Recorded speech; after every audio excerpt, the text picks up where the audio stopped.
Welcome back into the Pick and Roll NBA podcast with Jet and Sap, presented by Full Press Coverage. I almost forgot the name of not the show, but ourselves, Sap. So good start by me.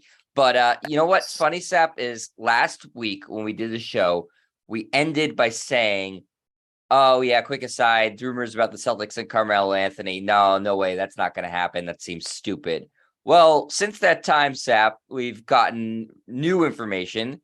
And the information is that Danilo Gallinari's knee is actually worse than what the initial results were. And he actually did tear his ACL. So he is out for the entire season. And now it doesn't seem so far-fetched that the Celtics might sign Carmelo Anthony. When we were doing the show last week, Sap, we thought Gallinari was maybe going to miss a couple of months. No big deal. But since he's out for the whole year, I think that there's maybe a legitimate chance that Carmelo ends up on the Celtics.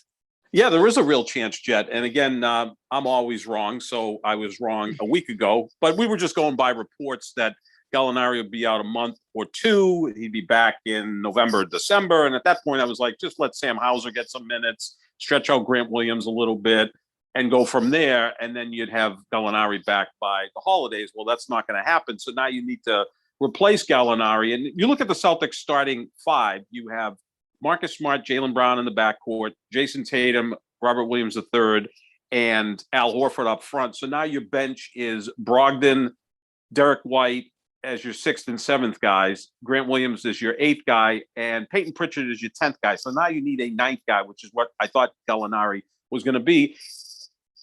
Carmelo Anthony, you could do worse than Carmelo Anthony. My only concern with Carmelo Anthony is he's established a great career. He's a future Hall of Famer, top 75 player, all of that stuff, top 10 scorer in the history of the sport. That does mean something. He's never really won anything.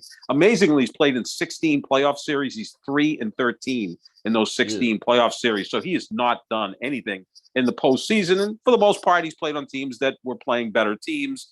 But just look at the recent performances of Carmelo Anthony. He was pretty darn good with the Lakers last year. In fact, the last 3 years, he's around 39% from three. He can score still, even at an advanced age, and that's what you're going to need from Carmelo Anthony. Is he a top-flight defender? No, he's never been that, but you've got plenty of those guys. Let's look at what he could add. So at this point, I think it wouldn't be the worst thing to bring him in and see what it's all about. It would be a veteran's minimum, and if it doesn't work out, it doesn't work out. But, you know, you do need to kind of replace Gallinari so that you're deeper, because I think one of the things the Celtics want to do early in the season, especially Jet, is make sure that Tatum and Brown aren't using up a ton of minutes. And the same thing with Al Horford and Rob Williams III, because I think a lot of those players kind of petered out towards the end, especially in the finals against Golden State. As we've said a million times, Jason Tatum has played more minutes than any other player in the league since the bubble. So, you know, give him some load management so that he's fresh going into the postseason, and a little bit of that with Jaylen Brown. And obviously we're talking about Al Horford, who's going to be 36, 37 through the season. And Rob Williams III has never been the most durable guy. So I think adding another piece is going to be something the Celtics should do going into this season. Yeah, I think with Gallinari, the Celtics were looking for somebody, you know, to stretch the floor a little bit. He you know, can shoot threes, obviously, and, you know, add you know, the potential of scoring 10 plus points off the bench. Carmelo can certainly do that. Not as good of a 3-point shooter as Gallinari, but definitely better in the mid-range. Neither one was going to do anything defensively, so you're really not losing anything there by changing out those two guys if they do indeed bring in Carmelo. Carmelo seems like a pretty popular guy with players throughout the league, so it seems like he would be a good fit in terms of the locker room as well. It just sort of matters to the Celtics if, you know, that they feel like he's the best option available, which it looks like, you know, potentially, I guess a trade could open up. And if there's mutual interest, you know, Carmelo is, you know, was just in the West Coast in LA playing. He was in Portland prior to that. Does he want to move all the way back to the East Coast? Is he happy, you know, just retiring from basketball? I don't know. But there obviously has to be mutual interest because he's a free agent. So we haven't really heard much about the Carmelo side of things. Does he want to pursue a championship ring, or does he just want to kind of be happy at this stage in his life, wherever he's living? So we'll have to see there. But in terms of the basketball fit, I agree, Sap. It does seem like it makes sense now that Gallinari is out for the year. Yeah, you need to replace him so that you're deeper, because I thought that was a concern last year. Now, Brogdon obviously adds quality depth to that bench.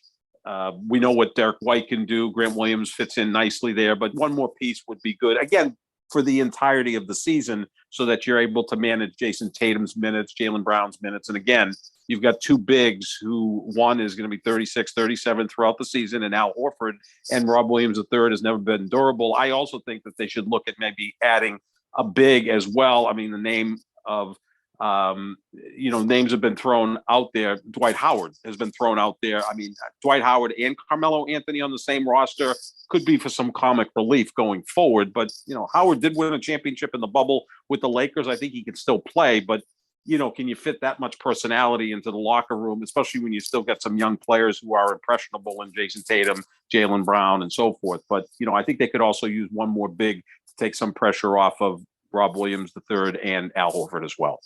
Yeah, I agree. Right now, they have some guys in that they worked out in summer league. Cabling they got Bruno Fernando. So guys they're kind of hoping might develop, but you'd rather have a veteran big if Rob Williams has to miss some time, which you should anticipate that he will based off his track record. So yeah, that's definitely something they could look at as well. But I'd say the Carmelo thing now, last week we gave it a very unlikely. Now I would say with the news about Gallinari, it's more likely than not. He seems to be the best option going forward. And so again, it's sort of, if he's interested in moving 3,000 miles east to pursue a championship. So I'll move it to 70%. I think that he ends up on the Celtics. 70%. I'm right there with you. The only thing I've got to look into, and you may be able to jar my memory a little bit better. As I get older, sometimes I forget these things. But 3-4 years ago, remember when the Celtics were interested in Carmelo Anthony, and it seemed like Danny Ainge was all in favor of it, but Brad Stevens was not in favor of it. Now Ainge is gone and Stevens is in charge. As Stevens changed his opinion now that he's no longer the coach, but he's the general manager, and realizes that they're going to need one more piece in there, and then let's go for it, because the Celtics came so close to winning a championship a year ago that I don't know if Carmelo's the missing piece, but he certainly could add to the puzzle, if Brad Stevens has changed his memory. That's the way I'm remembering what happened 3-4 years ago, when Ainge seemed to be in favor of adding Carmelo and Stevens was not a big fan of it. Yeah, I think that you're right. And I'm remembering that too. But what I would say, Sap, is that over the past 4 years, I think Carmelo's earned a lot of goodwill throughout the league. Before that, if you look back about 4 years ago when he was out of the league, he was on the Rockets, they let him go. He seemed unwilling to accept the bench role and was kind of unrealistic about where he was at that point in his career.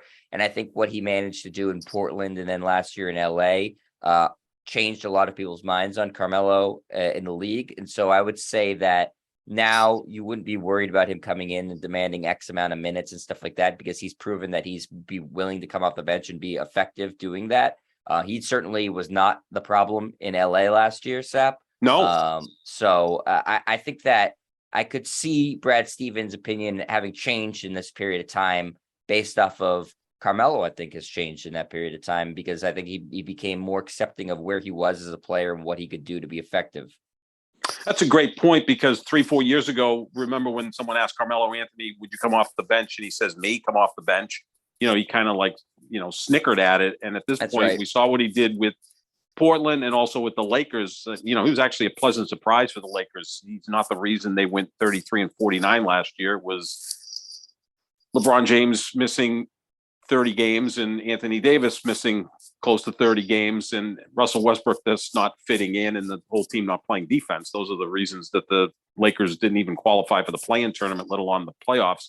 So I think it would be good. I think it would be a good story. I mean, we root for stories, and Carmelo Anthony coming to the Celtics and maybe helping them win a championship would be quite a story, right? Because Carmelo has been a guy who's put up a lot of points. Again, all-time top 75 player, but he's never been considered a winner or a team guy. Maybe very, very, very late in his career, he shows up in his 20th season and helps the Celtics win their 18th championship. That would be a pretty interesting story. Yeah, I think it would be a great story too. And a lot of people, I think, early in Jason Tatum's career compared him to Carmelo Anthony too. I think he's a little bit more of a dynamic player because he plays defense and he can stretch the floor a little bit further. Again, you are talking about Carmelo, like you said, a top 75 player, top 10 all-time scorer. So it's not an insult to compare you to Carmelo Anthony, but I think Tatum has more to his game. That doesn't mean he'll necessarily end up being better than Carmelo, but I do think that it is interesting that early in his career, remember, Tatum was taking a lot of those long twos and people were like, oh no, this is just the second coming of Carmelo Anthony. So it'd be an interesting, like you said, story aspect to it too, that now Carmelo Anthony is actually on the team and Jason Tatum has sort of evolved beyond, I think, people's worries of that's what he's going to be. Yeah, I think Tatum's a better athlete than Carmelo Anthony. And as you said, Jet, more dynamic player. I think he's also more into conditioning, especially young in his career. I mean, Tatum appears to always be in tip-top shape. Remember, he put the muscle on in last year's offseason. Never in great shape. No. I mean, there was 1 year, about 5-6 years ago. Remember, he had the hooded sweatshirt on, and he's like, I'm going to get in shape this offseason. And he was kind of running wind sprints or whatever, and it looked like he was out of gas by the fourth wind sprint. So I think Tatum has a higher ceiling than Carmelo because he is a better athlete, more dynamic, a little bigger, better conditioned athlete. So I think all of that can play into that. But sure, I think that Carmelo could certainly, fill a role here. And look, if it doesn't work out, it doesn't work out. You can move on from him. But I think if that's what he wants in his 20th year to really contend for a championship, heck, the guy's only played in one conference championship, and that was back, I believe, in 2007 when he was in Denver, and they lost to the Lakers in the conference finals, or it was 2008 maybe when the Lakers went on and played the Celtics in the finals. So he's not even come close to getting to the finals because that wasn't even a close series back in 2008. If this is the only missing piece in his career, then he'll come here for a veterans minimum or slightly above that and play his role of 14, 16, 18 minutes a night. There might be some nights he plays a little bit more if you're going to give Tatum the night off and so forth. But I think it certainly could be a fit. Yeah, we'll have to see. But I think, again, I'm at 70% right now, Sap. It sort of leads us into a little bit of our next topic too, in that the reason we're talking about this is Gallinari got hurt playing for his country, Italy. Sap, your people as well. In EuroBasket, or the prelim to EuroBasket, and got injured there. We also talked about earlier this offseason, Chet Holmgren got injured playing at at a Pro-Am in Seattle, I think it was, Sap. And so there's a lot of talk about, okay, if you're under an NBA contract, should you be playing basketball in the offseason, competitively? We're not talking about practice, to borrow a line from Allen Iverson, or pickup or anything like that. Should you just be sort of focusing on conditioning and staying healthy? I think that you can't tell these guys to not play basketball competitively. It's just not something that's realistic. That's where I'm at. And I know the teams haven't invested millions of dollars into these guys. And so it's frustrating for them. And you don't want to see, money get flushed down the toilet, but you need to have realistic expectations of people. And these are basketball players, and they love playing basketball. They're going to play basketball. So I don't really see what there is to do about this. I mean, guys can get hurt in a scrimmage. They can get hurt in practice. They can get hurt in a pickup game, right? I mean, that can happen as well. Gallinari playing for his country. You had Chet Holmgren playing in that Pro-Am on the same court with LeBron James and Jason Tatum, and again, I think Holmgren's going to fight injuries throughout his entire career because of the way he is so slightly built. Paul George, right, suffered a broken leg in leading up to the Olympics, and that kind of derailed him for a year, and he's bounced back and has continued to be a star player. But yeah, these guys want to play, and it's not 11-on-11 tackle football in the offseason. That doesn't happen. Basketball's a little bit different. It seems like it's a year-round sport at this point. They were both non-contact injuries, by the way. Which can happen anywhere. It could happen with these guys walking down a flight of stairs. I mean, that can happen as well. I mean, more likely to get hurt playing basketball than walking down the street. I get that, but these guys play basketball, and Gallinari's playing for his country. He's proud of that, and Italy can't get out of its own way. They probably misdiagnosed his injury as well. Seems that way. Seems that way. And also, you've got Italy, which can't even qualify for the freaking World Cup in soccer after winning Euro 2020, albeit a year later because of the pandemic. They're not even going to play in Qatar. which is the second straight World Cup that Italy has not qualified, which pisses me off, really. Not great. Not great. I mean, that's the sport of that country. They've won 4 World Cups and they can't even qualify anymore. It'd be like the freaking Yankees, being relegated to AAA, not into the major leagues. It's sickening at this point. But yeah, you want to see these guys play because that's what they do. And look, the injuries are going to happen at some point. Look, I'm a Green Bay Packers fan. I know we're going to give out our Super Bowl pick later in the podcast. And, going into the 2020 playoffs, the Packers lost their left tackle, David Bakhtiari, in just a pretty simple practice. It was before practice even started, just warming up, and he blows out his knee, misses the playoffs. The Packers lose a close game to the Tampa Bay Buccaneers. If Bakhtiari plays, he's generally considered the best left tackle in the sport. Maybe the Packers win that Super Bowl or get to the Super Bowl. It happens. I mean, these are big athletic guys that oftentimes, get injuries in the weirdest of situations. So players are going to play. I don't think there's any way you're going to stop them from doing that. Like I said, it's not football where it's 11 on 11 scrimmage. I mean, Patrick Mahomes and his friends don't get together with Josh Allen and his friends and have a pickup football game in April, and tackle each other. That doesn't happen. Yeah, and I think too, like EuroBasket and the Euro Cup that's prestigious. These people like playing for their countries. Giannis is playing for Greece right now. Jokic is playing for Serbia.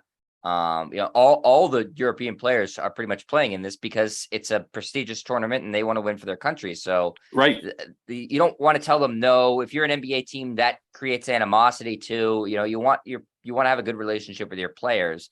And the league, like we've talked about many times, has a much better partnership with its players, between the players and its owners, than in any of the other major sports. Whereas, baseball, the owners and the players can't stand each other. Football, pretty similar. Hockey, it's gotten a little bit better than it was, but still not great. But basketball, I think because of things like this, is like, oh, you want to play in a pro-am? Go ahead. If you want to play in the EuroBasket, or, that's fine too, because basketball, I think all they want to do is continue to grow the sport globally, and nationally too, in the United States too. They want to continue to grow it to younger people. And so I think they look at it as an opportunity to do that. So I don't see anything changing in terms of players playing in the off season. And I'm sure players will continue to get hurt occasionally. There'll be off seasons where nobody gets hurt. And there'll be off seasons like this where a couple of relatively big names get hurt. It's the way it is going to go, I feel like. Well, it was late May, early June. And remember, Anthony Davis talked about how he hadn't touched the basketball since early April. And people got on him for that, right? Because you want to see the star players hone their craft. And that's been a criticism of Anthony Davis, that he doesn't take the game seriously enough, that he doesn't put the time in to be a great player. Well, give Gallinari credit. He was playing basketball. Give Chet Holmgren credit. He was playing basketball. Paul George, half a decade ago, was getting ready for the Olympics. And the way the court was constructed, unfortunately, ended up with a broken leg and missed the Olympics, but was able to at least get his career going again. No, I'm never going to frown upon guys playing basketball because, again, it could happen in warm-ups. It could happen anywhere. These are the guys. This is what they want to do, and just hope it doesn't happen. And I know there's been injury clauses in contracts too before. You see them more in football, but in basketball too, I think there's you can't ride a motorcycle in the off season, or I think maybe in general they don't want you riding a motorcycle or doing like cliff diving. Yeah, tell Fernando Tatis that. Fernando Tatis Jr., who broke his wrist riding a motorcycle in the off season and missed the first half of the season. Can't get out of his own way. Yeah, and he's missing 80 games because of steroids. I think he's could be the biggest star in baseball, but he's got 2 strikes against him right now with the motorcycle and the PEDs, although I never hold PEDs against guys. I'm Barry Bonds' biggest fan, so I can't speak on that. Yeah. But, I think in terms of stuff like the NBA or the NFL or whatever league, views certain activities as like, okay, you're taking an unnecessary risk by riding a motorcycle or doing, like I said, some sort of like cliff diving or anything like that. They're going to put that in their contract. But playing basketball is not something that they're going to look at and say, yeah, you can't do that in the off season. It's not reasonable. I don't think the teams want to say that at all. The players certainly want to play in the off season too. At the very least, they like to practice or play with their friends. A lot of these guys, they have friends that they miss playing basketball with, because they grew up playing basketball with their friends and they want to do that. And so please, by all means, I have no problem with it. Injuries suck. Is part of life. It's not. I don't think that they're doing anything that put themselves in a really bad position to get hurt. If I was a fan and there's a player on my team who got hurt by doing something dumb, then I'd be mad. But for Gallinari and Chet Holmgren, you just say, "Oh man, that sucks," and you kind of have to move on from there. Yeah, no, absolutely. The basketball player is going to play basketball. Yeah, absolutely, Sap. We agree on that. Let's see if we agree on some other things today, because we're going to talk about the Lakers right now. And we talked about the Patrick Beverly signing at length when it happened, or trade, I should say.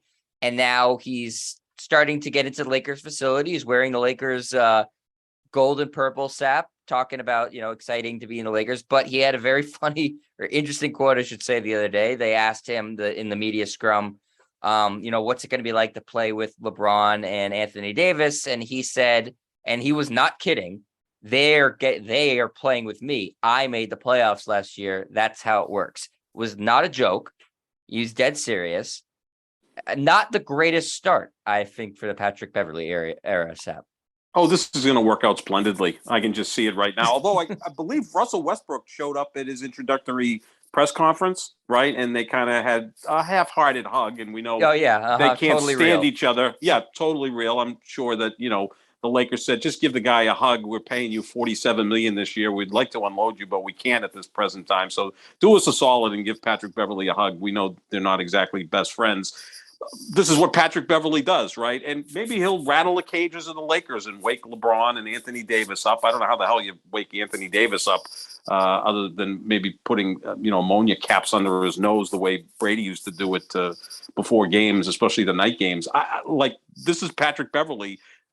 This is interesting because you've got, look, LeBron is a prodigy. Sap, he was dead serious, right? Absolutely. Yeah. No, I think he was. And look, he's a professional troll, right? He likes to do this thing. We saw what he did on ESPN back during the playoffs, where he was going after Chris Paul and every other player in the league. He's good at this. But, you look at the Lakers, the makeup of the Lakers, you've got LeBron is a prodigy, right? I mean, he's a once-in-a-lifetime player. You've got Anthony Davis, who won a national championship in 1 year in Kentucky, was the first overall pick, is wildly talented. Westbrook is a guy who's going to go to the Hall of Fame, 4 out of 5 years, averaged a triple-double, was a late bloomer at UCLA, but as soon as he got to the NBA, you said, oh, this guy's pretty special. Then you've got Patrick Beverly. Yeah, he was a top 5 pick. Then you got Patrick Beverly, who came out of nowhere. I mean, he's played, it seems like, in every country in the world to finally get to the NBA. He's played on multiple teams. He's the absolute perfect version of a dirt dog, right? He's going to play defense and get in people's faces. So maybe this is exactly what the Lakers need. I don't think LeBron or Anthony Davis paying much attention to this. They'll just go on their way, and LeBron can flash his 4 championship rings in Patrick Beverly's face if he's got any kind of concerns. Just what's comical to me is it's not just that, he thinks he's on the same level as those guys, because that's obviously ridiculous. But that, the comment of I made the playoffs last year, it'd be the same thing if Peyton Pritchard or Grant Williams was was traded and they get to play with me. I made the playoffs last year. I was in the finals. Patrick Beverly was the 5th best player, 6th best player on the Timberwolves last year. Yeah, they lost in the first round. They lost in the first round. Right, yeah. They lost to Memphis in 6 games, right? It was a pretty interesting series. They had some chances, but they lost in the first round. At least Pritchard and Grant Williams made it to the finals. So they accomplished a hell of a lot more than Patrick Beverly. But this is what he does, and it's going to be entertaining. And maybe it shakes up the Lakers and wakes them up because they need something. It's just I said this before, Seth, when they made the trade for him, he's delusional. I like the guy. I like the type of player. I love those types of players, but man, are you delusional if you think that, you're this guy who makes the playoffs and so they get to play with you? He said, remember, Seth, we talked about this, I think, when he first got traded, he said on ESPN that he's worth about 15, 16 games to them. Yeah. LeBron at his prime isn't worth 15, 16 games, I don't think, to a team. Maybe. It's crazy. If Beverly's right, they'll win 49 games and he'll be league MVP. Book it. right? I mean, they are capable of winning 49 games, but if Anthony Davis and LeBron are out for the same amount of time and Patrick Beverly plays all 82 games, they're not winning 49 games. I No, can tell you that much. no. I think so.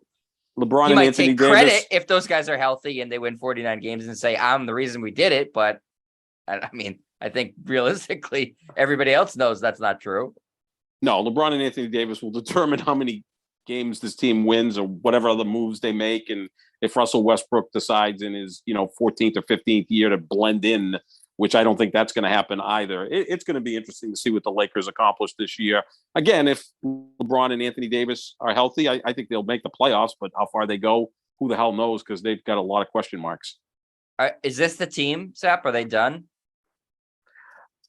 I keep thinking in the back of my mind that Kyrie Irving's in play, but I don't think that's going to happen now that Durant's staying in Brooklyn, and it appears that Kyrie's going to stay in Brooklyn as well. This could be it. I mean, there might be some veteran that's available closer to camp that they can add.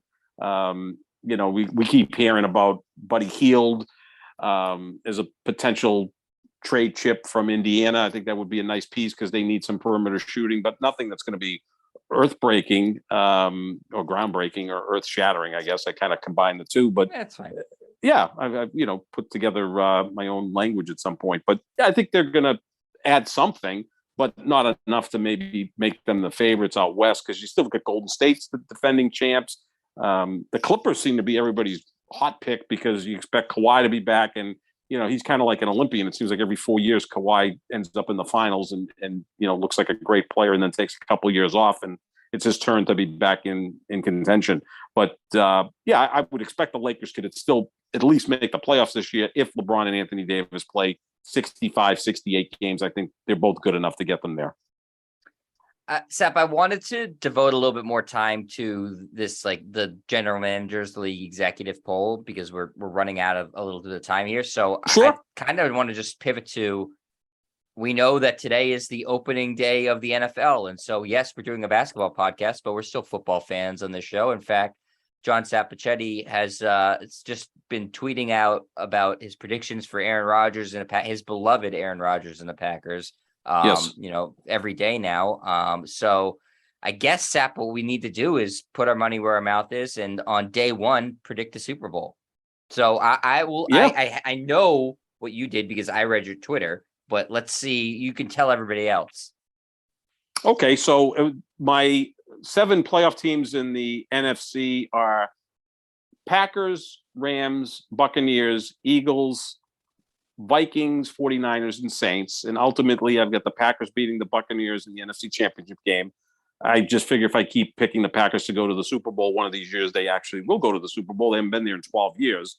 Yeah. In the AFC, my 7 playoff teams are Buffalo, Ravens, Chargers, Colts, Chiefs, Bengals, and Broncos. Ultimately, I've got the Bills beating the Ravens in the AFC Championship game, and I've got the Bills beating the Packers in the Super Bowl 30-24. Now, last year I picked Cleveland to beat the Rams in the Super Bowl. I was right about the Rams getting to the Super Bowl. I was in the right state, but the wrong city because Cincinnati went to the Super Bowl, so I was wrong about that. So the team I picked to lose last year's Super Bowl actually won last year's Super Bowl, so I'm kind of hoping for that same vibe this year by picking the Bills to beat the Packers, and that means the Packers win.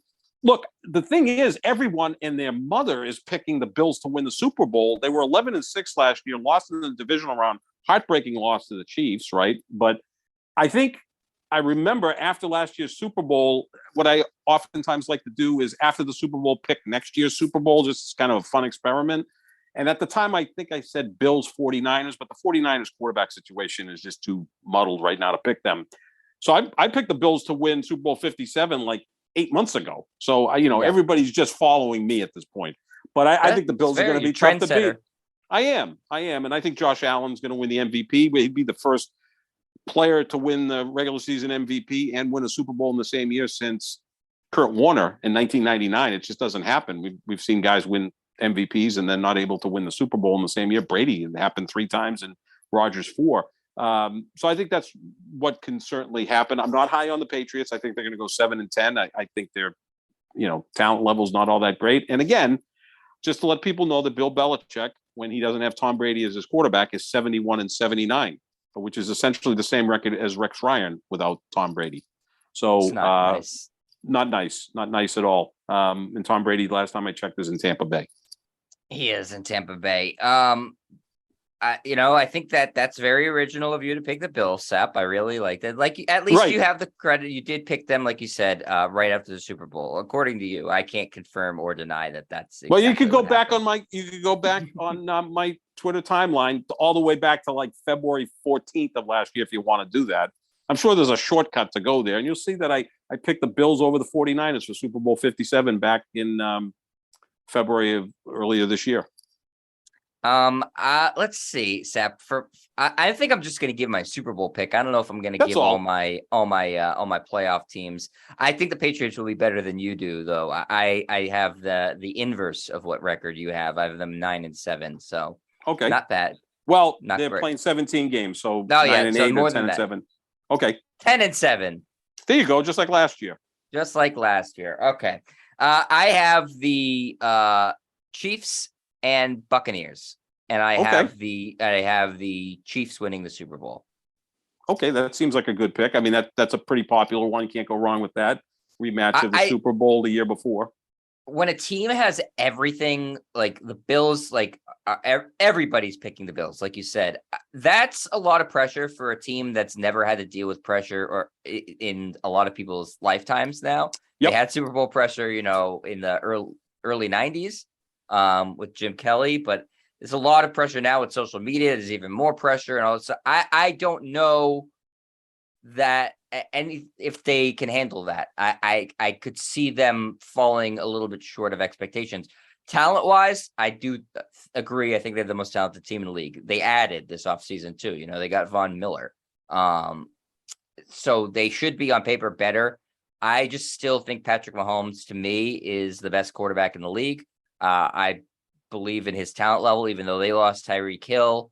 I think that it's actually might be a good thing for a quarterback as talented as Patrick Mahomes to have a more diverse set of wide receivers and be able to spread the ball around a little bit more. The same might work for Aaron Rodgers, Sap, in Green Bay. I know that, Devontae Adams is gone, and he's more unproven receivers now in Green Bay than they do in Kansas City. But if Rodgers is able to sort of overcome his own ego and spread the ball around, perhaps the offense will work even better. I don't know. But I again believe in Patrick Mahomes, and I believe in Tom Brady. And I think that the Buccaneers, people are overlooking how much talent they still have. And they added Julio Jones. I don't know what more he's going to add to the team, but I really like I like the Bucs, and they were pretty damn close to beating the Rams last year, who won the Super Bowl. So I think they're right there. And I think that, again, the Chiefs, because of Patrick Mahomes. So that's who I'm going to take. And I didn't want to be taking the Bills because I don't want to be like everybody else. So. Well, Brady wins the Super Bowl every other year. So why not? True. 14, 16, 18, 20. Yeah, not bad at all. The pretty good run there. I wouldn't be surprised if that's the Super Bowl matchup. The Bills, to me, feel a little bit like the 04 Red Sox. Like a team that had so many years of agony and came so close the year before. The 03 Red Sox lost in Game 7 to the Yankees in the American League Championship Series on the Aaron Boone home run. The Bills lost last year in the playoffs when they had a 3-point lead with 13 seconds left and somehow managed to screw that up and lose in overtime. And now everybody's picking the Bills this year. They kind of feel a little bit like the 04 Red Sox. So, maybe in the AFC Championship game, they'll be down like 27-3. And come back and win that and then go into the Super Bowl and win it. But, of course, I'm rooting for the Packers. That's the team I'm rooting for. You know that. And I think the Packers may have the best defense in football. And I'm not kidding about that. They are loaded on defense. They can run the football. Their offensive line is really good. It's going to come down to Mr. Rodgers. If he can integrate himself with those receivers, I think they'll be tough to beat.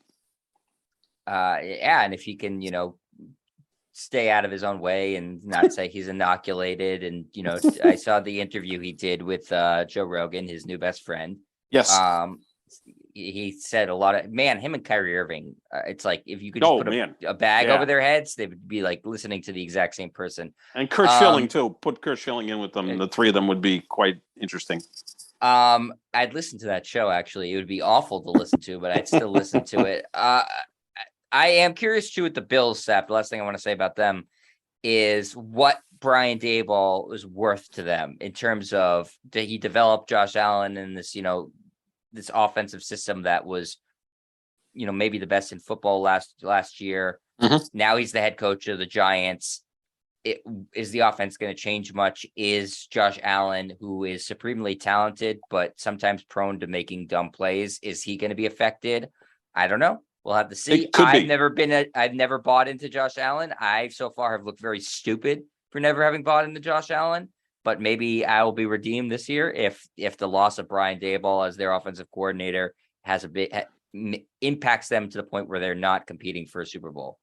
Yeah, I mean, you and I both were not big fans of Josh Allen coming out of the 18 draft. I was big on Josh Rosen, so I got the wrong Josh. Yes. But Josh Allen to me is right there with Mahomes, Rodgers, and Brady. Those to me are the four best quarterbacks in football. And he's the closest thing I've seen to John Elway, who was one of the greatest quarterbacks in the history of the sport. The size, the toughness, the rocket arm. He's much more accurate now. And Brian Daboll had a lot to do with that. Daboll's now the head coach with the Giants. I think he's going to do wonderful things for Daniel Jones in New York. You remember Daniel Jones' rookie year, 2019. He had 24 touchdowns, 12 interceptions. That's pretty good for a rookie. Then Joe Judge went there and screwed up everything for 2 years. I think Daboll's going to get Daniel Jones back on focus. I think the Giants actually are going to finish second in the NFC East. Surprise pick there over the Cowboys. Wow. I think Philadelphia wins the division. I don't want to get off the rails too far, but I think Ken Dorsey, who's the new offensive coordinator, who was the quarterback coach under Daboll in Buffalo, is in perfect spot to really continue on with that. So I think that Josh Allen's going to be fine. Allen, the only thing I see sometimes with him is he gets so amped up that he gets almost like hyperventilating out there, and that's not good for a quarterback. And we can see with him, he has a lot of really great games, but his off games are really poor. Whereas Brady and Rodgers, when they have off games, they're not that bad. Like they don't throw 3 interceptions. They don't derail their team. Allen has the propensity to have 3 or 4 of those games, and you just hope it's not in the playoffs when he has one of them, because that will knock you right out. He was incredible in last year's postseason, beating the Patriots 47-17, and then, nearly beating the Chiefs in that memorable divisional round. But, he is prone to have those dips, so he's going to have to try to avoid that. But I think Dorsey will do a good job as the offensive coordinator there. All right, well, we will have to see, but that's going to do it for us here at the Pick and Roll NBA podcast with Jet and Sap. And today we were the Pick and Roll NBA and NFL podcast. Thanks to Full Press Coverage as always, and make sure you check out their website. Make sure you check out our social medias at JohnSap25. He's given not only his basketball opinions, but he's giving opinions on directors, I saw, and all his football picks. And follow him throughout the football season, is he's always giving out football picks. Usually they're decent, Sap. I'd say you believe in your picks. I don't know if somebody's going to become a millionaire trusting your picks. Well, last year the NFL was great. I think it was around 60% against the spread, but I was horrible. So what do I know? College. Go with Sap. No, but I'm not going to give out any college picks this year because they were horrible last year. I couldn't pick my nose, but that means this year the NFL, I'll be at about 42%. So, do whatever you want. Just look at them and make your own decision, I guess. You can check out me at Jet Stryer, and you can find the show wherever podcasts are found. We will talk to you later, everybody. See ya.